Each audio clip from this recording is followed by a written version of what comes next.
സ്നേഹം, ദിവ്യസ്നേഹം, സ്നേഹം, ദിവ്യസ്നേഹം. നിങ്ങളുടെ വീട്ടിൽ മദ്യപാനിയുണ്ടോ? തീർച്ചയായിട്ടും കാണും. ചില ആളുകൾ പരസ്യമായിട്ട് മദ്യപിക്കുന്നവരാകാം എല്ലാവരുടെയും മുൻപാകെ, മറ്റു ചില രഹസ്യമായി മദ്യപിക്കുന്നവരാകാം. എന്താണ്? മദ്യപിച്ചിട്ട് മിണ്ടാതിരിക്കും. ഏതെങ്കിലും ഒരു ദിവസം വെളിയിൽ വരും, ശരിയല്ലേ? എപ്പോഴും മുഖം തുടയ്ക്കുന്നതായ ഒരു വ്യക്തി ഒന്നുകിൽ സിഗരറ്റ് വലിക്കുന്നവനാകാം, അല്ലെങ്കിൽ മദ്യപിക്കുന്നവനാകാം. എപ്പോഴും മുഖം തുടയ്ക്കുമെന്ന് വിചാരിക്കുക. നിങ്ങളൊന്ന് ശ്രദ്ധിച്ചാൽ മതി. അവർ മദ്യപാനം ഒരു ശീലമാക്കുന്നത് വരെ, മദ്യപാനത്തിന് അടിമയാകുന്നത് വരെ നമുക്ക് അത് കണ്ടുപിടിക്കുവാൻ കഴിയുന്നില്ല. ആരും ഒരിക്കലും ഒറ്റയടിക്ക് 10 കുപ്പി മദ്യം കുടിച്ച് തുടങ്ങുന്ന വ്യക്തികളല്ല. അത് വളരെ പതിയെ പതിയാണ് അവർ ചെയ്തു വരുന്നത്. ഒരു പെഗ്ഗിലായിരിക്കും തുടങ്ങുന്നത്. പതിയെ പതിയെ പതിയെ ഇങ്ങനെ കൂട്ടി ഭയങ്കരമായ മദ്യപാനിയായിട്ട് മാറുന്നു.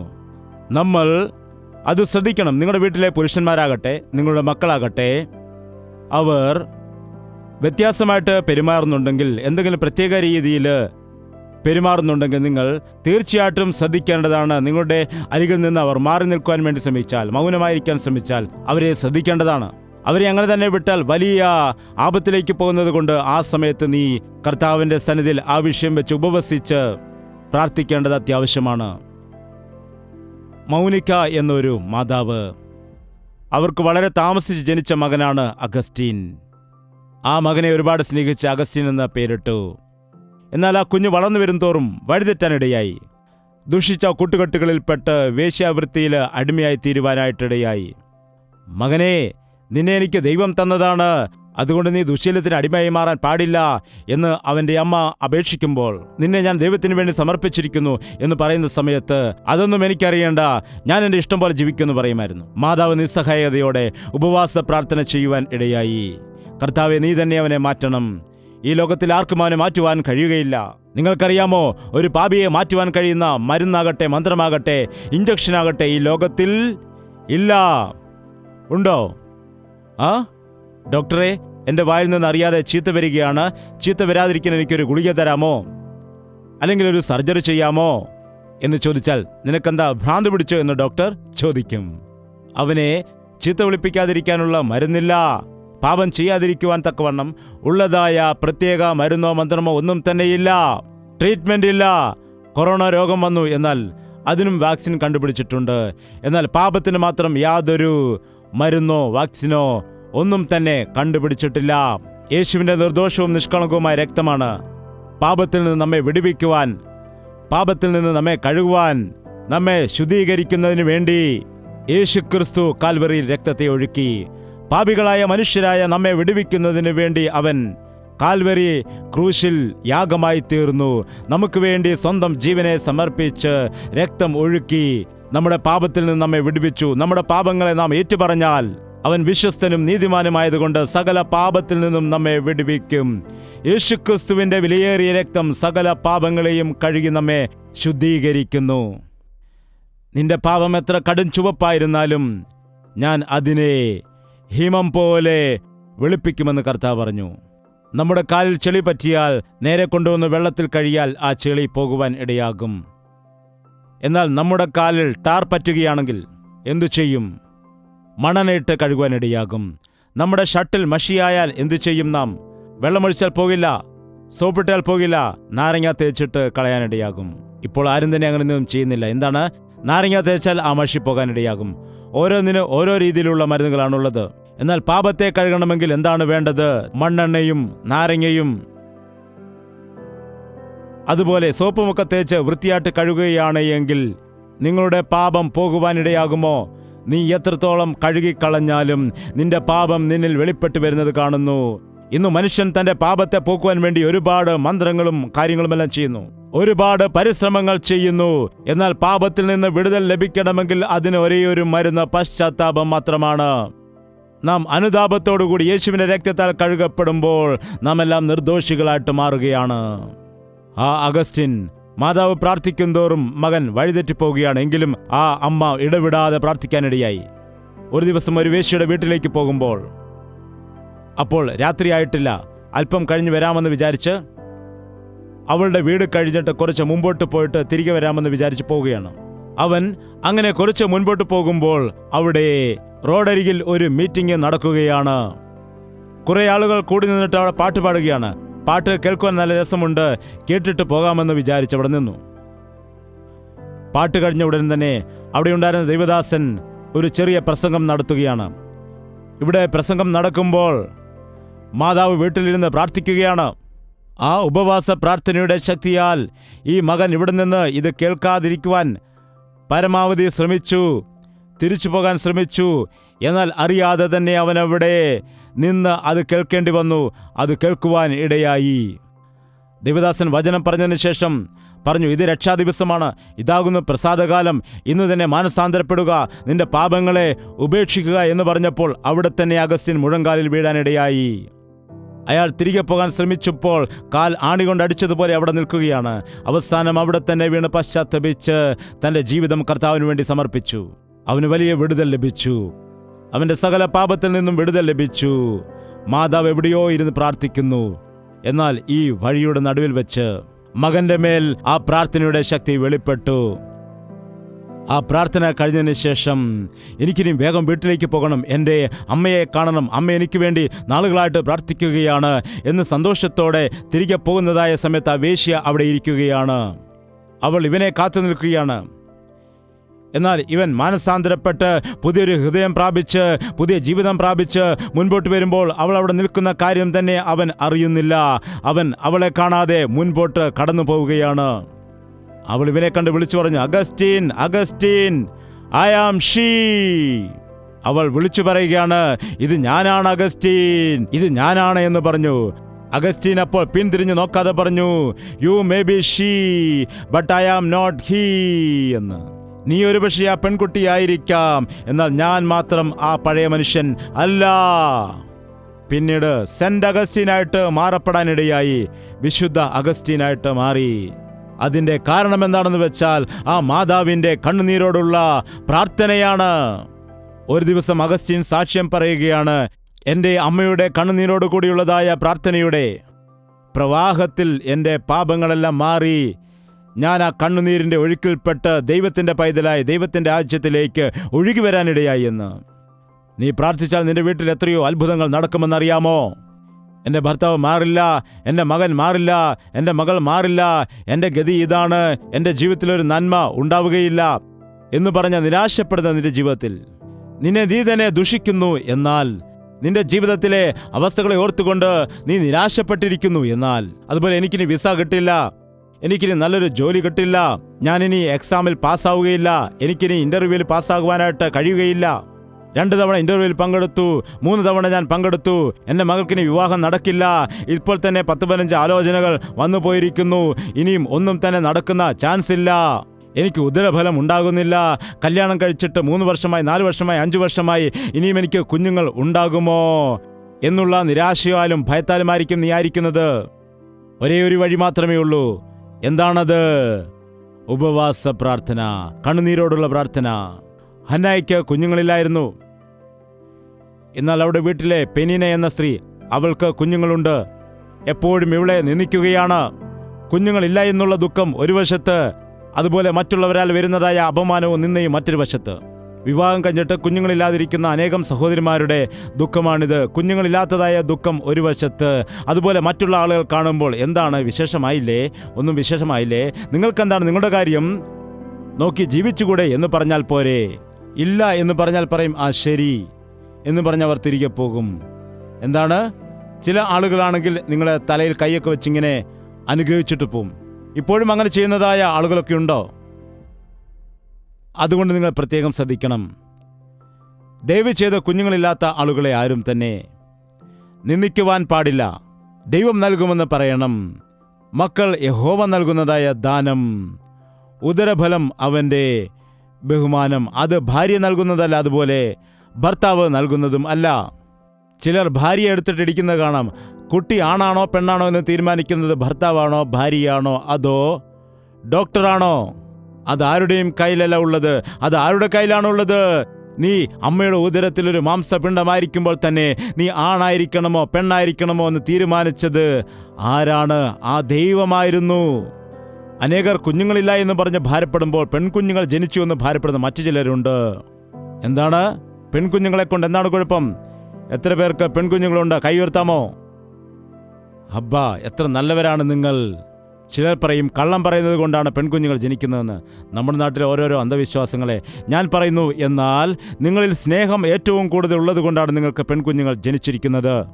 സ്നേഹം ഏറ്റവും കൂടുതൽ കാണിക്കുന്ന ആളുകൾക്കാണ് പെൺകുട്ടികൾ ജനിക്കുന്നത്. കാരണം പെൺകുട്ടികൾക്ക് സ്നേഹമാണ് ഏറ്റവും കൂടുതൽ ആവശ്യം. അല്ലാതെ ഹേയ് ഓയ് എന്നൊന്നും പറയേണ്ട കാര്യമില്ല.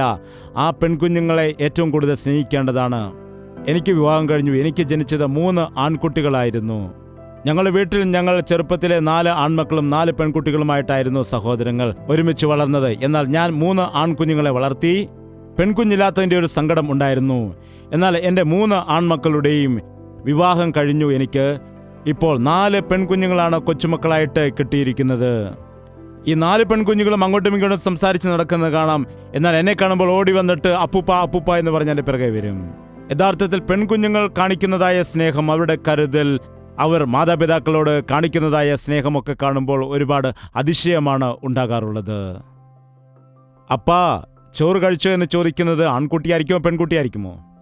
ആരാണ് പറയുക? മകൻ ചോദിക്കുമോ? ഏയ്, കല്യാണം കഴിഞ്ഞിട്ട് വീട്ടിൽ പോയാലും തിരികെ വരുമ്പോൾ ഒരു സാരി വാങ്ങിച്ചിട്ട് വരുന്നത് മകനാണോ മകളാണോ? പറയൂ, ആലോചിച്ച് പറയുക. മകൻ കൊണ്ടുവരുമോ? അവൻ്റെ ഭാര്യയുമായിട്ട് വഴക്കുണ്ടാക്കിയിട്ടായിരിക്കും വരുന്നത്. കല്യാണം കഴിഞ്ഞ ആദ്യത്തെ 2 വർഷങ്ങൾ കൊണ്ടുവരുമായിരിക്കാം. 4 വർഷം കഴിഞ്ഞാൽ പിന്നെ അമ്മയുമില്ല, സാരിയുമില്ല. അമ്മയ്ക്ക് കൈയുടെ ഇവിടം മുതൽ ഇവിടം വരെ ഞാൻ വള വാങ്ങിച്ചു തരാമെന്ന് ഒരു മകൻ പറഞ്ഞു. ഞാൻ ചെറുപ്പം മുതൽ കാണുന്നതാണ് അമ്മ എനിക്ക് വേണ്ടി കഷ്ടപ്പെടുന്നത്. എനിക്ക് ജോലിയൊക്കെ കിട്ടട്ടെ, അമ്മയ്ക്ക് ഒരുപാട് ഞാൻ സ്വർണം വാങ്ങിച്ചു തരാമെന്ന് പറഞ്ഞു. അങ്ങനെ അവന് ജോലി കഴിഞ്ഞു, അവൻ്റെ കല്യാണം കഴിഞ്ഞു. അതിനുശേഷം ഒരമ്മ പറഞ്ഞു, മകനെ ആ വളയോടെ ഇങ്ങ് തന്നേക്കുക എന്ന് പറഞ്ഞു. അവൻ വാങ്ങിക്കൊടുത്തില്ല. മറിച്ച് അമ്മയുടെ വള കൂടെ അവൻ എടുക്കാനിടയായി. ദൈവം ഏത് കുഞ്ഞിനെ നൽകിയാലും ദൈവം നൽകിയിരിക്കുന്ന കുഞ്ഞുങ്ങളെ ദൈവത്തിൻ്റെ മഹത്വത്തിൽ വളർത്തണം. ആൺകുഞ്ഞുങ്ങൾ ആവശ്യമാണ്, പെൺകുഞ്ഞുങ്ങളും ആവശ്യമാണ്. നമുക്ക് ദൈവം ആൺകുഞ്ഞുങ്ങളെയും പെൺകുഞ്ഞുങ്ങളെയും നൽകും.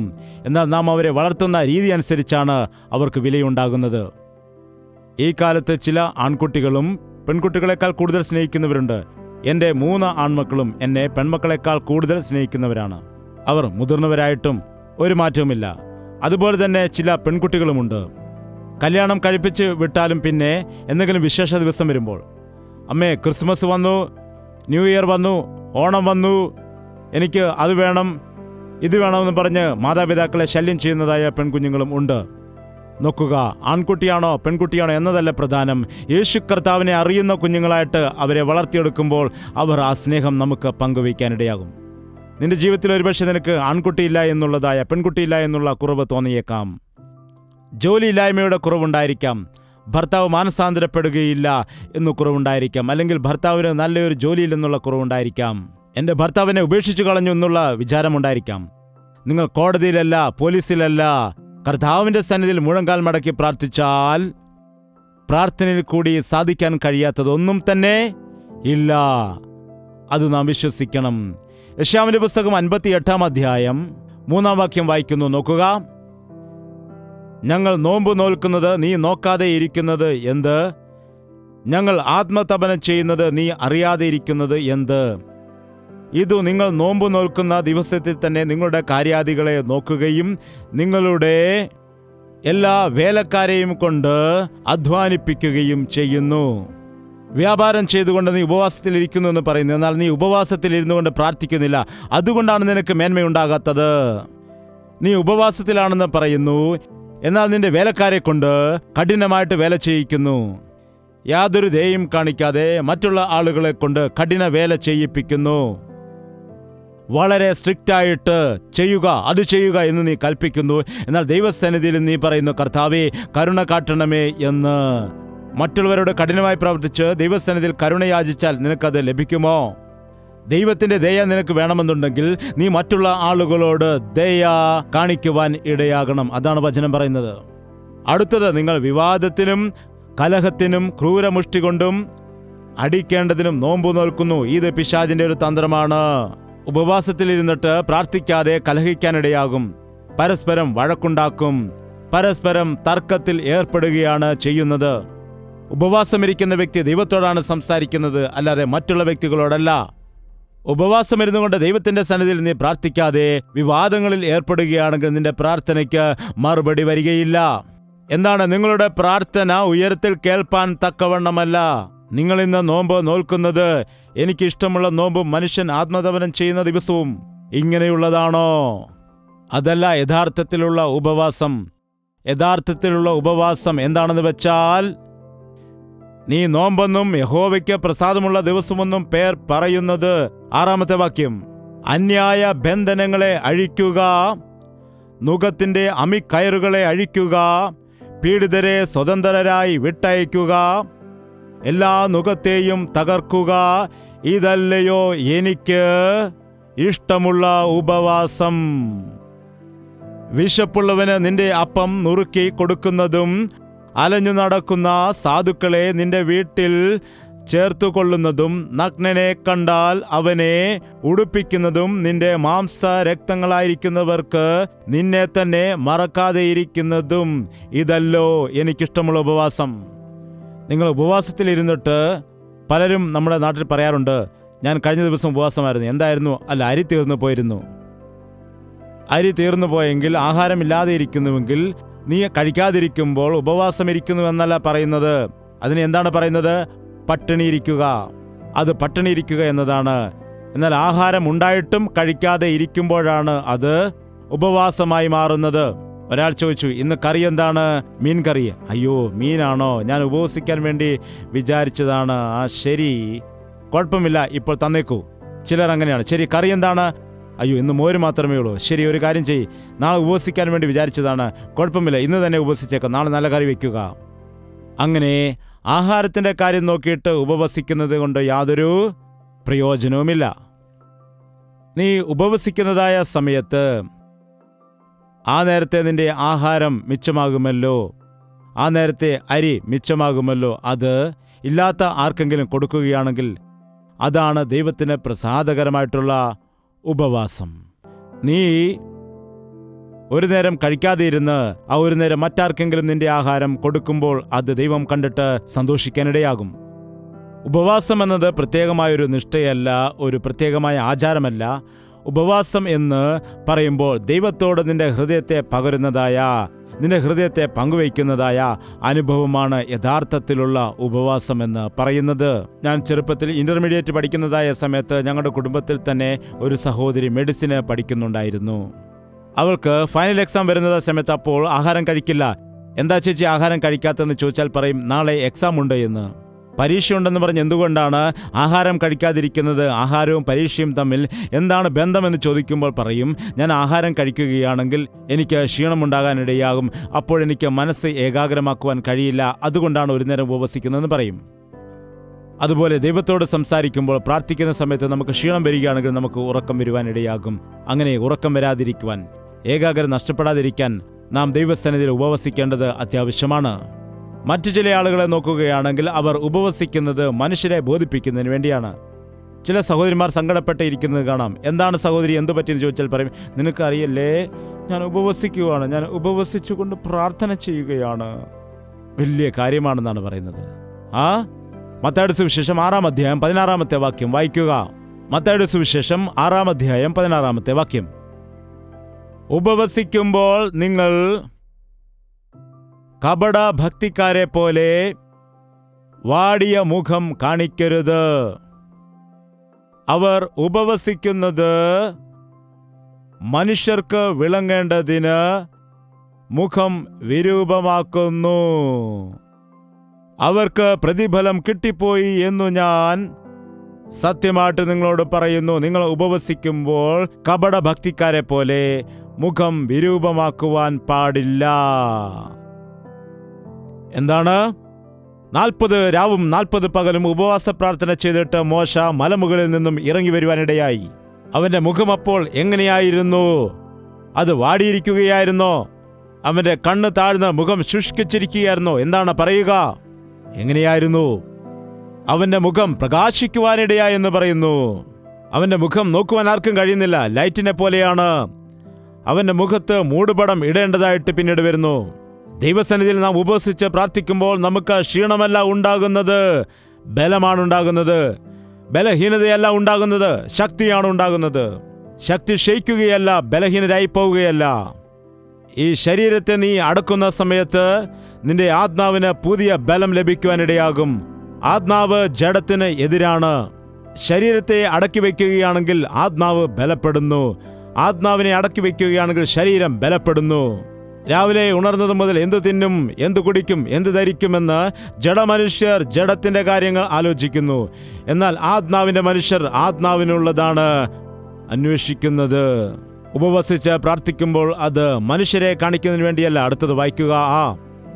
നീയോ ഉപവസിക്കുമ്പോൾ നിന്റെ ഉപവാസം മനുഷ്യർക്കല്ല, രഹസ്യത്തിലുള്ള നിന്റെ പിതാവിന് വിളങ്ങേണ്ടതിന് തലയിൽ എണ്ണ തേച്ച് മുഖം കഴുകുക.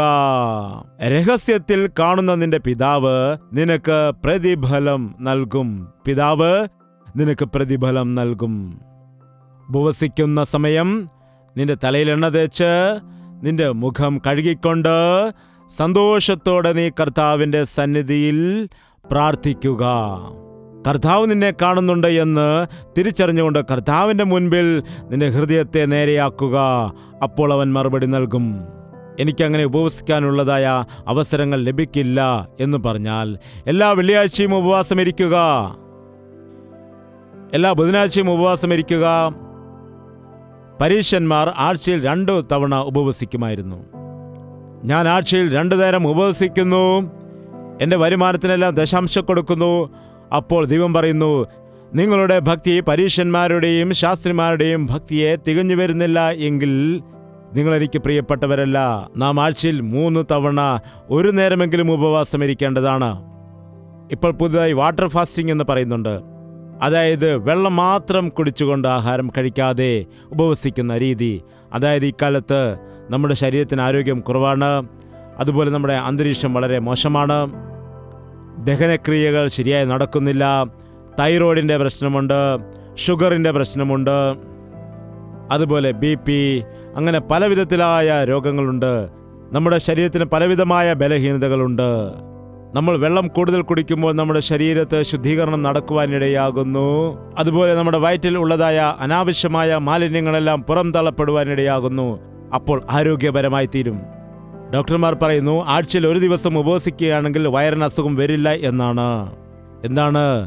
കർത്താവിൻ്റെ കൽപ്പനകളെ നാം കൈക്കൊള്ളുകയാണെങ്കിൽ നമ്മുടെ ജീവിതത്തിൽ നാം നല്ല ആരോഗ്യവാന്മാരായിരിക്കും. ദൈവത്തിൻ്റെ കൃപ എപ്പോഴും നമ്മുടെ കൂടെ ഉണ്ടായിരിക്കും. അതുകൊണ്ട് ഈ ദിവസം നിങ്ങളൊരു തീരുമാനമെടുക്കുക. എൻ്റെ ജീവിതത്തിൽ 1971 ഫെബ്രുവരി 15-ാം തീയതി ജീവിതത്തിൽ ഞാൻ ആദ്യമായിട്ട് ഉപവാസം എടുത്തു.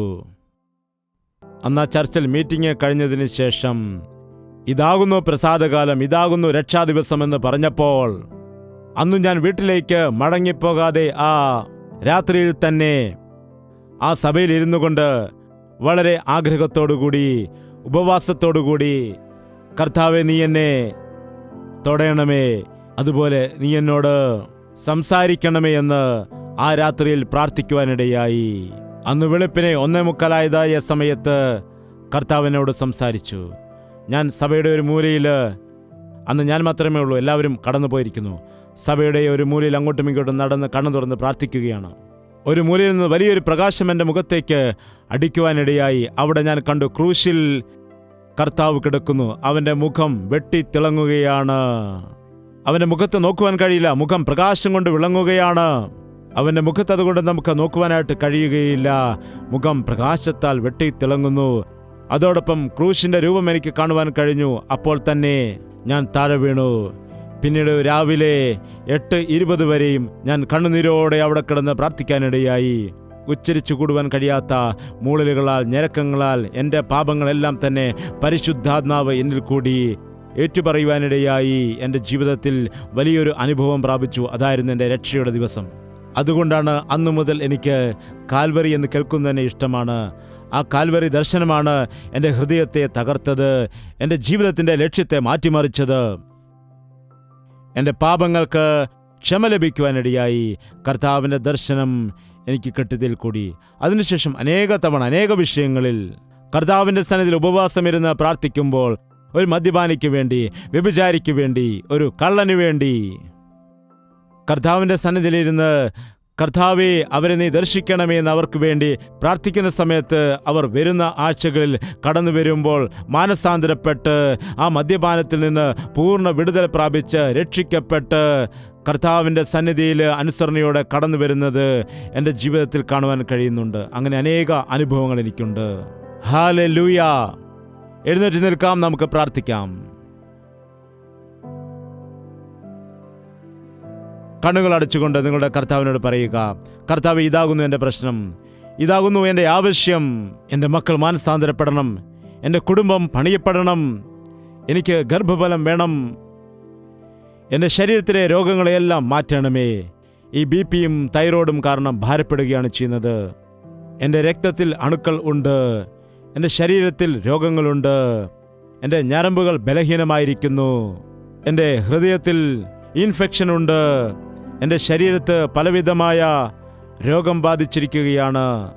എനിക്ക് നല്ല ആരോഗ്യം നൽകണമേ കർത്താവേ. വായ് തുറന്ന് എല്ലാവരും പ്രാർത്ഥിച്ചാട്ടെ. പ്രാർത്ഥന. പരിശുദ്ധനായ സ്നേഹമുള്ള പിതാവേ, ഒരിക്കൽ കൂടി നിന്റെ മക്കളെ ദർശിക്കണമേ.